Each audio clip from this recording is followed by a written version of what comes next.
Welcome to Chatting with the Experts, a podcast for immigrant women from Africa and from the Caribbean who have relocated to the US, to the UK, and to Canada, and even Australia. In this podcast, we talk about struggles, but we make sure we highlight the triumphs that we have experienced while living abroad. My guest today is extra special. All my guests are special, and every guest is extra special. But why she is extra special is because she was born in the US and went back to the Caribbean. Edie Clark lives and works in New York. You might have heard me say that there's something extra special about her, which is that she was born in New York and then relocated to the West Indies. I'll let her talk more about that. Welcome, Edie, to Chatting with the Experts. The floor is yours.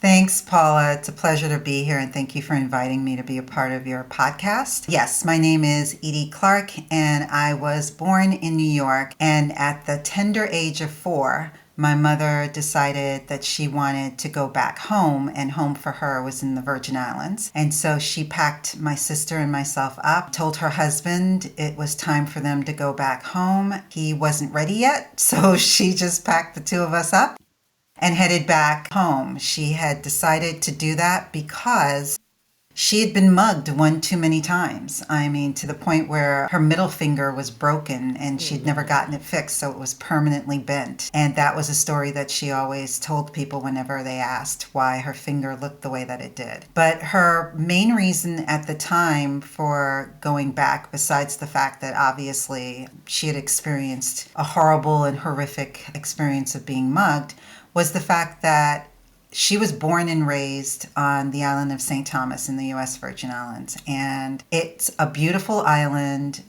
At the time when she left, which was probably in the mid-50s, they did not have a lot of employment opportunities there. So she moved to the States where she was able to work, and she met my father, who actually, they went to high school together, but they didn't date when they were in high school, and they didn't date until she came to New York. They got married, and then they had my sister and I.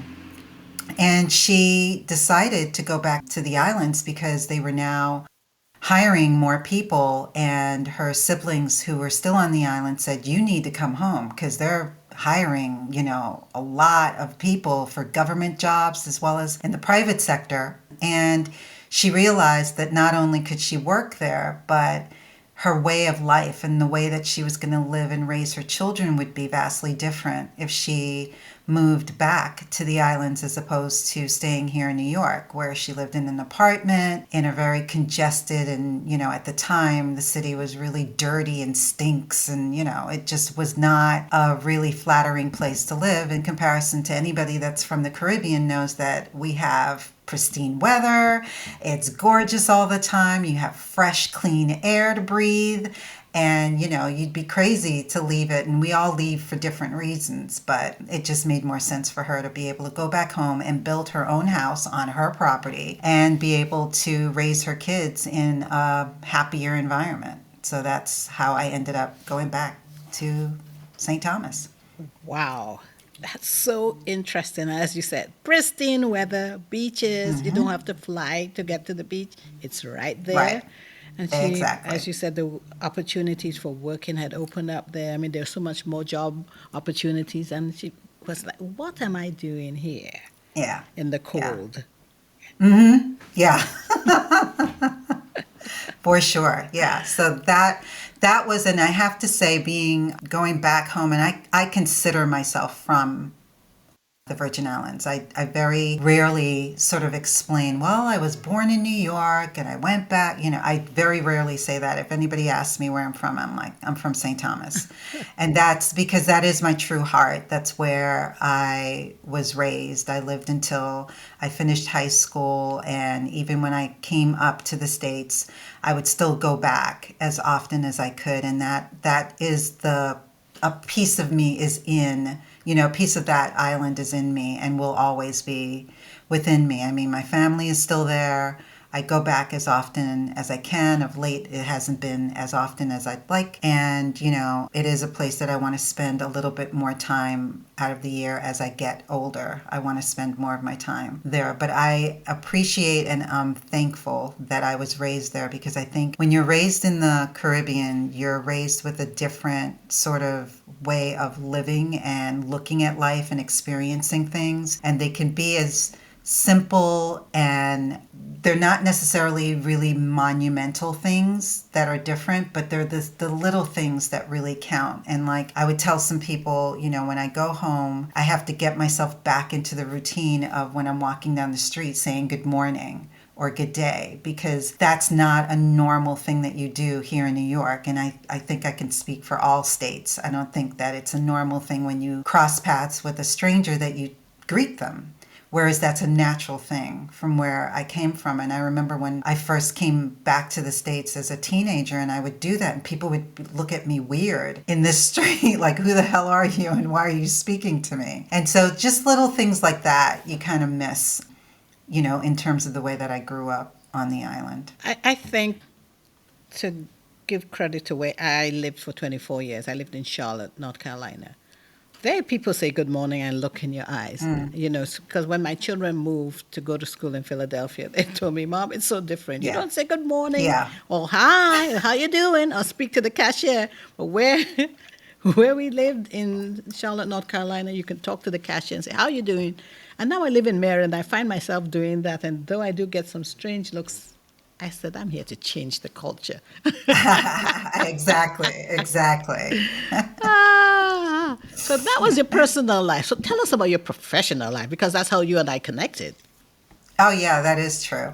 Well, professionally, I work with entrepreneurs who typically feel stressed and overwhelmed because they are absolutely frustrated by the tech associated with creating videos and managing their own YouTube channels. So by working with me, I help them achieve maximum exposure for their business at an affordable price. So as a remote video creator and YouTube channel manager, I'm interested in connecting with service-based entrepreneurs who want to use video and YouTube to market their businesses without the stress and drain that's usually associated with doing it themselves, because I get that they want to focus on their genius zone, the thing that they do best, and they don't want to put their energy and effort into something that they feel is draining or stressful or overwhelming. So by outsourcing those services to me, they don't have to worry about that. They can focus on the things that they do best.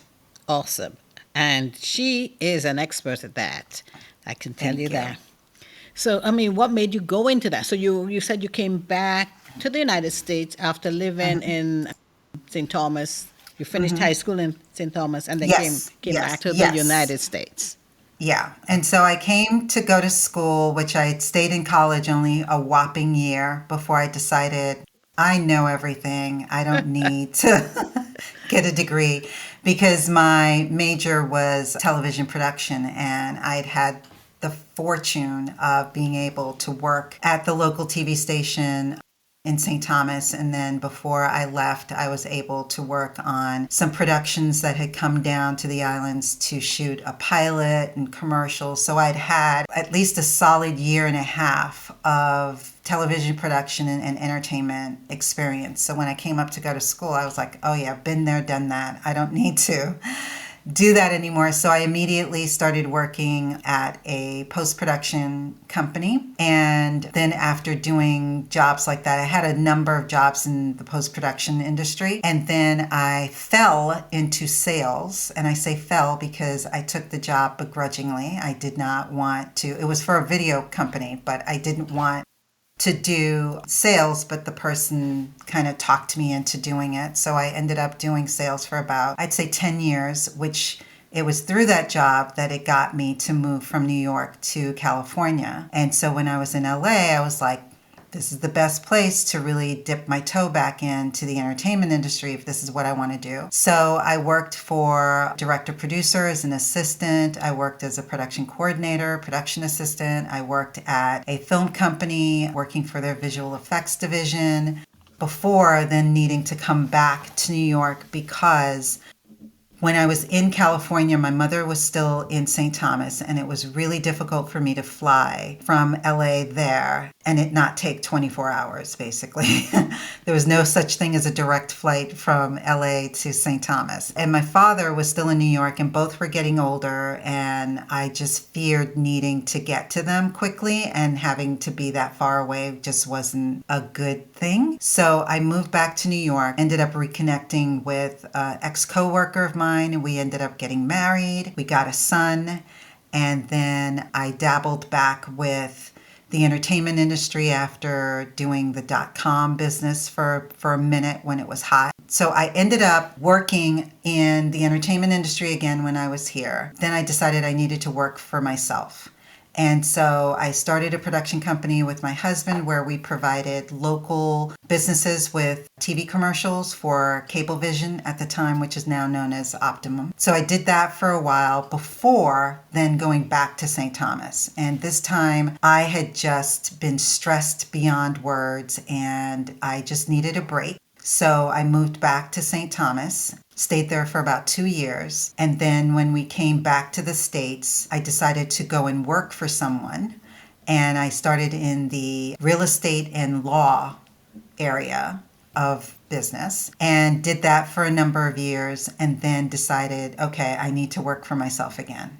And that's when I decided to become an entrepreneur and started my business Virtually in Sync, which provided at the time just video editing services to like speakers or anyone that needed to get a reel edited, or they just needed some light editing for whatever purpose they had, which at the time would be primarily for videos that were on their website. And so that's kind of how I ended up getting back to New York and how I started this business. And then over the years, it's just been tweaked. I added YouTube as a service because I realized that a lot of people were underutilizing it as a tool, namely myself. I did not use YouTube the right way when I first started to use it. And as I started to learn what the power was behind it and the benefit of actually utilizing it, and particularly utilizing it as a marketing tool as opposed to wanting to become a YouTube star or wanting to have a business where it was primarily housed on YouTube, I then decided to target my services to businesses and entrepreneurs who wanted to use YouTube as the marketing brilliant tool that it is. And so I wanted to help them achieve those types of results. Awesome. I always have the best guests. Just listen to your history. I'm looking at you. Moved back from St. Thomas. You came up to New York, did 1 year college, and said, you know what? I have been trained, Yeah. I've worked Yeah. hands-on behind the scenes on Right. video camera, all of that. I don't need this. Exactly. I mean, that resulted in you going to LA and working, and being able to do what you loved. Then you moved back to New York for some time before going back to St. Thomas. You got married, Right. went back to St. Yes. Thomas with your husband and son, did you? Yes. Yes. Mm-hmm. And then decided to come Yeah. back to New York, where you went into real estate and law, Yeah. then became an entrepreneur, and now you're a successful solopreneur. You own your own Yeah. business. Yes. Girl, I love Yeah. it. That's a great story. Thank you. Now that you go back and forth between like New York, I assume, and St. Thomas, and you told me earlier on, not sure if you said it here or before we actually started recording, that you consider yourself as being more from St. Thomas than from New York or from the States. So what do you think that you gained? I mean, there's some pluses and minuses. So what have been the pluses, that you think you brought to the States from Right. St. Thomas that you hold on to so dearly? Right. Well, I think overall, I am a very fortunate and blessed person because I happen, A, to be born in New York, but I happen to be raised on an island that is a possession of the U.S. So as islanders, we don't have the same roadblocks that other Caribbean islanders have, that whether it's our closest neighbors, the British Virgin Islands, or, any down island. The only exception that can sort of relate to us is Puerto Rico, because we're both sort of in the same realm. We're considered citizens of the U.S., although we can't vote, but we're citizens of the U.S. So I do recognize that that's a plus, and that definitely is something that is a benefit to me. But I think I really appreciate the way in which I was raised, and that obviously is a tribute to my mother, but being on the island as opposed to being in the States at the time that I grew up. And so I am a product of, I'm a 70s child. And in the 70s and 80s, it was not necessarily the safest place to be growing up here in New York. And I often have looked at my life and said, how different would my life have been had my mother not made that decision to come back to St. Thomas. And I really, to my core, believe that it would have had an imprint on me in a negative way. And I'm not, I don't want to get any haters who were born and raised in New York saying, well, I'm fine and doesn't bother me, and how dare you say that. This is just based on me living, I've lived a number of decades here in New York, and I grew up in St. Thomas. So I know I've straddled that fence. I know what it's like to live in both places. I just don't know what it's like to have lived here in New York as a teenager. But I just think that there was a lot that I benefited from as a result of growing up in the islands, and the fact that it's a small island. Pretty much everybody knew each other. My family was well known on that island, and I tell this to my son to this day, that I could never do something on that island and my mother didn't know before the end of that day.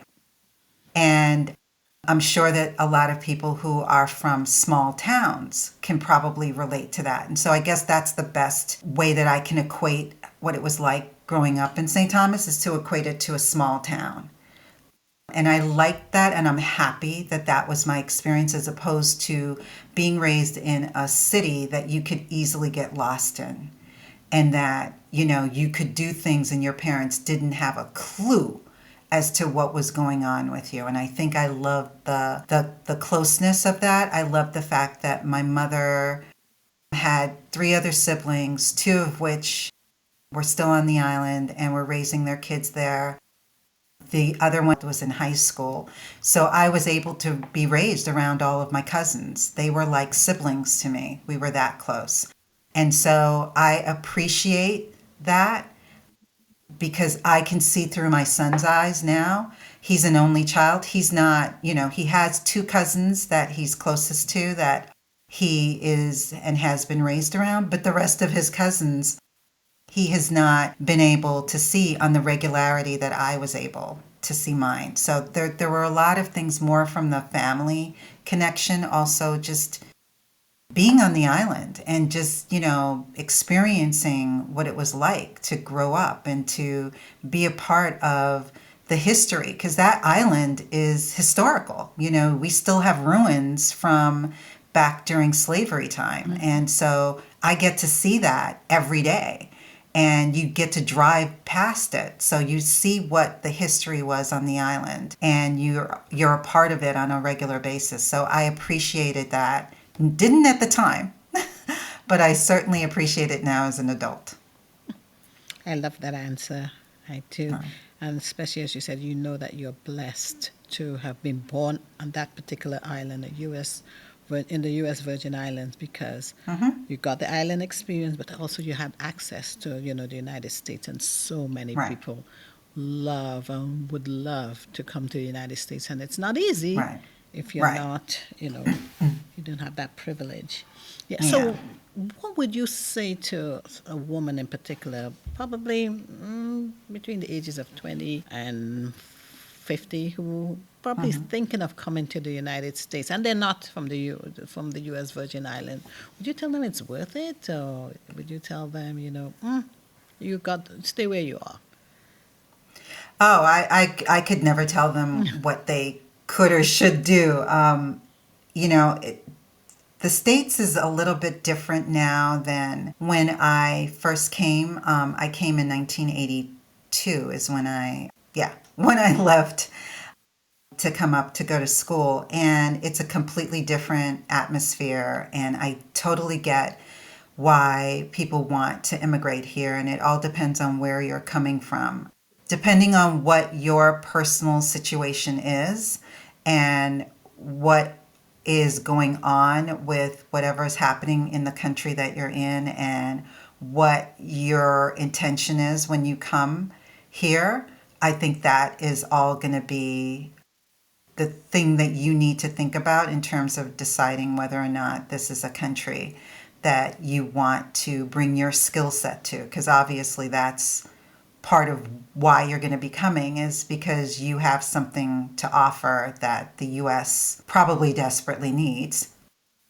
But it's a personal choice, and I could never put myself in a position to tell somebody what they should do and what they shouldn't do. So that I think is up to you and your personal situation. Good answer. Good answer. But I'm looking at you, not but. I am looking at you and I'm seeing a very successful woman, young woman.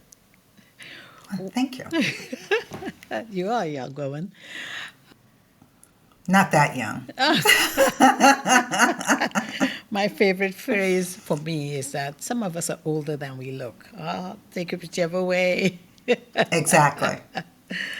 Yeah, I was gonna ask you, would you say that you attribute your success to? Some people say luck, some people say God, some people say hard work. I get a variety of answers. Right. What would you attribute your success to? I think luck definitely plays a role in one's success, but and then success looks different to everybody. But a lot of us, and I can speak for myself, had a really long, difficult road to get to where we are. And a lot of that has to deal with adjusting your mindset. Because I know that with me, when I first started my business, I had a lot of mindset issues where it was really difficult for me to believe in myself, and to even call myself an expert was something that was, my coach would always get mad at me because I didn't consider myself an expert. And so you definitely need help in order to get successful. You definitely need to identify what success looks like for you, because what it is for you may not be the same that it is for somebody else. And definitely strive to make sure that you are happy and you're doing the things that you want to do, and that you're contributing in some way, shape, or form. You know, I give back as much as I can. I'm not at the point where in my business, which I do plan on doing, where I'm guaranteeing a certain percentage of my profits to charities, but I do personally give back my own funds as well as I donate my time. And I want to get more into that as I grow my business and continue to grow my business. So I think it looks different for everyone. And I think that the one advantage that I think a lot of people that are immigrants that come to the US come with is that tenacity to become successful. And so that's one thing that I think that they have that will guarantee them success, is to be tenacious is definitely one of the major important things that you need in order to become successful. So I wish everyone the best of luck when they're coming here and starting their business, because it's starting your business is not an easy process, and it takes a lot of chutzpah, as they say. And so I take my hat off to everyone that has done this, because this is, I didn't start off with the intention of I want to work for myself. I ended up doing this because when I was working for someone else and multiple someone else's, I realized A, they were taking advantage of me. B, they were causing me unnecessary stress that I truly thought was going to drive me to a heart attack. And I was at their mercy for when I took time off, for how much money I earned. And I needed to be in control of that. So that took a process for me to recognize before I decided that I wanted to work for myself. And I know that there are a lot of women that are probably going to be listening to this and saying either that's where I am, or I would never allow that to happen before I started my own business. I'm just naturally an entrepreneur. And for those of you, I totally take my hat off to you, and you will be successful. And I have no doubt in my mind at all if that's how you're going at this. But if you've been a 9-to-5er, it is a hard transition to make from 9 to 5 to being an entrepreneur. 100% agree. Yeah. And I know exactly what you mean, because if you're a 9-to-5, you're used to having your benefits. You probably have tech support. You've got everything there. And once you leave, well, in those days, after 2020 with COVID, sometimes work and personal life, intersected. But for the most part, not 9 to 5. When you left work, you left work. You didn't have to think about it. But as a solopreneur, work never ends. You're always there. You're always thinking of, how can I make something better? How can I make better best? Or best even better? Yeah, well said. So thank you, Edie. All good things have to come to an end. But where can we find you online? I'm sure a lot of people are listening to this and saying, I need her. Well, my website is edieclarke.com, so that's fairly simple. EDIECLARKE.com. And I'm also on LinkedIn, and I'm on LinkedIn under my business name, which is Virtually in Sync, and it's all one word.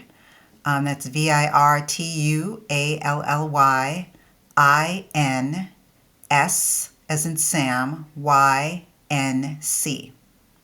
And I'd love to connect with each and every one of you. Thank you. Thank you so much. So to my awesome listeners, that was Edie Clarke. So if you have enjoyed what you just heard from Edie Clarke, please head over to Apple Podcasts, Google Podcasts, Spotify, or anywhere else you listen to podcasts, and click subscribe. I'd also ask you to follow us. And if you're an immigrant woman from Africa or the Caribbean and have found these stories on successful immigrant women that I have been showcasing, please let us know in your reviews. And if you'd like to be a guest on my show, Chatting with the Experts, please head over to my website. That is chattingwiththeexperts.com, spelled exactly as I pronounced it, /contact us, and let's chat. Thanks again, Edie. You're welcome, Paula.